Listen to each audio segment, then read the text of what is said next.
studying your last two. I swim with tea when they turned in. The staring down to mute and can learn the pole that sunky died. In the previous section, we learned that accountants considered several different ways to deal with corporate home office expenses. The next question was obvious. How did the CRA respond? This slide explains how guidance from the CRA developed and why it became so important for tax professionals. Let's begin on the left side of the slide. Accountants and tax professionals regularly encounter real client situations that are not always addressed directly by the wording of the Income Tax Act. When questions arise, they often seek clarification from the CRA. In this case, they wanted to know how corporations should properly handle home office expenses. Should the corporation reimburse the shareholder? Should expenses be allocated in a particular way? What documentation would the CRA expect? These practical questions were submitted to the CRA for review. Now look at the center of the slide. The CRA did not simply provide informal opinions. Its technical specialists reviewed these questions by considering the Income Tax Act, related regulations, existing case law, and the CRA's own administrative policies. The objective was to determine how the legislation should be interpreted in real-world situations. Based on that review, the CRA issued various forms of guidance. On the right side of the slide, we can see the different types of guidance that resulted. One form was technical interpretations. These are written responses that explain how the CRA believes the tax rules apply to specific fact situations. Another form consists of administrative positions. These describe how the CRA generally administers and applies the legislation in practice. In addition, many responses were published so that accountants and tax professionals across Canada could benefit from the guidance rather than having every practitioner ask the same questions repeatedly. The process shown across the bottom of the slide summarizes how this works. Professional questions arise from actual business situations. Those questions are reviewed by the CRA. Technical guidance is developed, and that guidance is then used by accountants when advising clients, preparing tax returns, and evaluating different home office arrangements. One important point should be emphasized. CRA guidance is not the same as legislation. The Income Tax Act remains the law. However, CRA guidance is extremely valuable because it explains how the CRA interprets and applies the law during day-to-day tax administration. Understanding that interpretation allows accountants to anticipate how the CRA is likely to view a particular home office arrangement. This helps reduce uncertainty and supports better tax planning. It also allows advisors to recommend methods that are more likely to be accepted during a CRA review. The key takeaway from this slide is straightforward. CRA guidance provides practical direction on how home office expense methods should be applied. By understanding the CRA's published interpretations and administrative positions, accountants are better equipped to advise clients, prepare well-supported claims, and reduce the risk of disputes during an audit. In the next slides, we'll look more closely at the principles that consistently appear throughout the CRA's guidance and how those principles influence the treatment of corporate home office expenses. Now that we've seen how the CRA responds to questions about home office expenses, let's look at the principles that appear consistently throughout the CRA's guidance. Although every home office situation is different, several common themes appear again and again. These principles help determine whether a home office claim is reasonable and whether it can be properly supported. At the center of the slide is the CRA guidance shield. Surrounding it are the key principles that accountants rely on when preparing and reviewing home office expense claims. Let's begin with business purpose. The first question is always whether the home office is genuinely being used for business activities. The workspace should exist because it supports the corporation's operations. For example, it may be used for bookkeeping, client meetings, administration, business planning, or managing the company's day-to-day activities. If the space is primarily personal, it becomes much more difficult to justify business-related expenses. The next principle is reasonable allocation. A home serves both personal and business purposes. Because of that, only the business use portion of the home's expenses should be allocated to the corporation.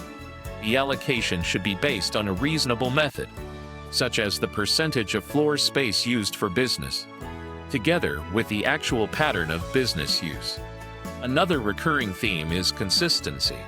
Once a reasonable allocation method has been selected, it should generally be applied consistently from year to year, unless the facts change. Using one method this year and a completely different method next year without a valid reason may raise unnecessary questions during an audit. Proper documentation is equally important. The CRA expects taxpayers to maintain records that support both the existence of the home office and the expenses being claimed. Good documentation demonstrates that the claim is based on evidence rather than estimates. Supporting records are another key element. Receipts, utility bills, insurance statements, internet invoices, property tax records, floor plans, workspace measurements, and allocation calculations all help explain how the final numbers were determined. Notice the checklist shown on the right side of the slide. A strong home office file contains organized receipts, a floor plan showing the office area, calculations supporting the business use percentage, workspace measurements, and other documents that explain the allocation. The better organized the documentation is, the easier it becomes to support the claim if the CRA reviews it. Another important principle is that facts matter. The CRA does not evaluate every home office claim using a single formula. Instead, each case is considered based on its own facts and circumstances. The size of the workspace, how it is used, the type of business, and the supporting documentation all influence the final analysis. The flow across the bottom of the slide summarizes the overall process. Business use comes first. That leads to a reasonable allocation method. The allocation is supported with good records. Together, these elements create a stronger and more supportable tax position. The insight at the bottom captures an important idea. The CRA is not simply looking at a final calculation. It wants to understand why the allocation is reasonable and how the numbers were determined. That is why documentation and supporting evidence are so important. The key takeaway from this slide is that successful home office claims are built on a combination of genuine business use, reasonable allocation, consistent methods, and complete supporting documentation. These principles appear throughout the CRA's guidance and form the foundation of a well-supported and defensible home office expense claim. This slide brings together everything we've learned about corporate home office expenses and shows how that knowledge can be applied in practice. The central message is simple. A strong home office claim is built by understanding the CRA's guidance, choosing a reasonable method, maintaining good documentation, and applying the same approach consistently over time. Let's begin with the process shown in the center of the slide. The first step is to understand the CRA's guidance. Before preparing a home office claim, accountants review relevant technical interpretations, administrative positions, and other CRA publications. This helps them understand how the CRA interprets the legislation in practical situations. The second step is to choose a reasonable method. Not every home office arrangement is identical. The most appropriate approach depends on the specific facts, the nature of the business, and how the workspace is actually used. Professional judgment plays an important role at this stage. Once a method has been selected, The next step is to maintain complete documentation.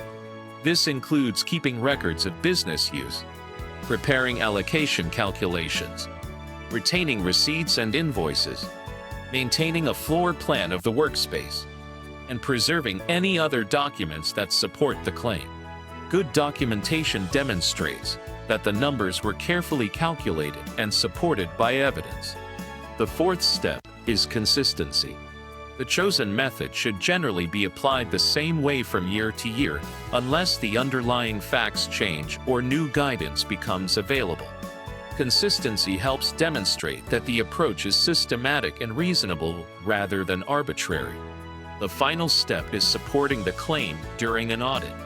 If the CRA reviews the file, a well-documented and consistently prepared claim is much easier to explain and defend.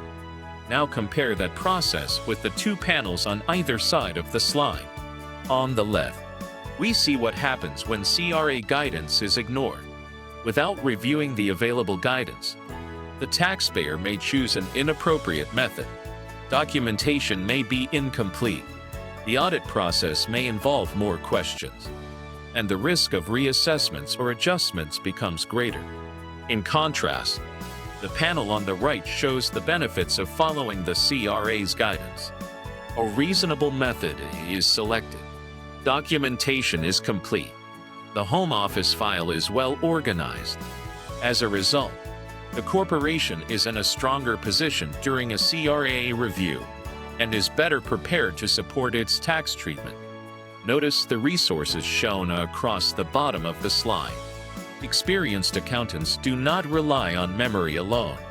They review CRA publications. They prepare detailed floor plans. They calculate business use percentages carefully. They organize receipts and invoices. And they maintain supporting documents that explain every significant calculation. These records become the foundation of a strong home office file. The professional tip reinforces one final point. CRA guidance should never be viewed in isolation. It should always be considered together with the Income Tax Act, relevant case law, and the specific facts of the taxpayer's situation. Good tax planning requires looking at all of these sources together. The key takeaway from this slide is that the strongest home office claims combine three essential elements. First, a solid understanding of the CRA's guidance. Second, a reasonable and consistently applied method. And third, complete supporting documentation. When these elements work together, owner-managers and their advisors are in the best possible position to support home office expenses during a CRA review while remaining compliant with the tax rules.